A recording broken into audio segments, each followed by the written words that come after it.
সমস্ত প্রশংসা সমস্ত গুণগান তারিফ করেছে মহান রব্বুল আলামিনের জন্য যিনি আমাদেরকে এই মাসিকে একত্রিত হওয়ার তৌফিক দান করেছেন। যে মহান রব্বুল আলামিন আমাদেরকে উম্মতি মুহাম্মাদি বানিয়েছেন, যে মহান রব্বুল আলামিন আমাদেরকে নবী কুলে শিরোমণি নবী মুহাম্মদ রাসূলুল্লাহ সাল্লাল্লাহু আলাইহি ওয়াসাল্লামকে পাঠিয়েছিলেন সিরাতাল মুস্তাকিমের পথ হিসেবে বুঝিয়ে দেওয়ার জন্য। যে মহান রব্বুল আলামিন আমাদেরকে হাজার হাজার মাখলুকাতের মধ্যে সর্বশ্রেষ্ঠ উত্তম সৃষ্টি করেছেন, তিনার প্রশংসা করে শেষ করা যায় না তো যাবেও না। যে মহান রব্বুল আলামিন আমাদেরকে এই মাসিকে কিছু কোরআন ও হাদিসের আলোকে আদেশ করে তারপরে আমল করার তৌফিক দিয়েছেন, তাই প্রাণ খুলে মুহাম্মদের সাথে বজরে বলি আলহামদুলিল্লাহ। তিনার পরে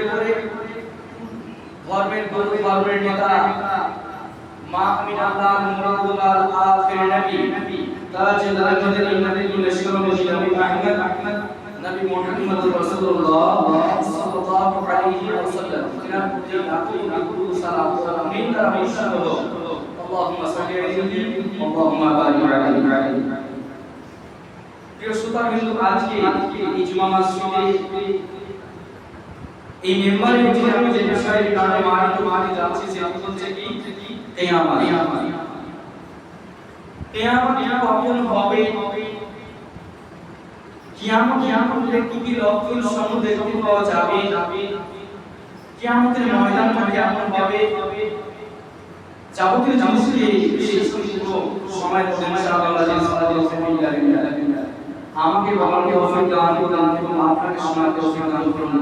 সকলে বলুন আল্লাহুম্মা আমিন। কিয়ামত হবে এটা আমরা জানি, কিন্তু কখন হবে সেটা আমরা জানি না। বিশ্বনবী সাল্লাল্লাহু আলাইহি ওয়াসাল্লামকে পৃথিবীর মধ্যে তিনটি কাজ করার জন্য পাঠিয়েছিলেন। এক, আল্লাহ এক ছাড়া অন্য কেউ নেই, তার রাসূল হচ্ছে আখিরে মুহাম্মদ রাসূলুল্লাহ সাল্লাল্লাহু আলাইহি ওয়াসাল্লাম। তৃতীয় কথাটি ছিল কি কিয়ামতের উপরে বিশ্বাস থাকতে হবে। তিনটি জিনিস মানুষকে ইয়াকিনী বানানোর জন্য, মানুষকে বোঝানোর জন্য নবী সাল্লাল্লাহু আলাইহি ওয়াসাল্লাম এসেছিলেন।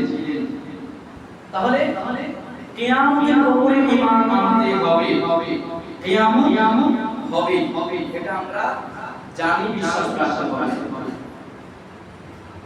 কিয়ামতের মধ্যে নবী সাল্লাল্লাহু আলাইহি ওয়াসাল্লাম কি বলেছেন, কিয়ামত কখন হবে,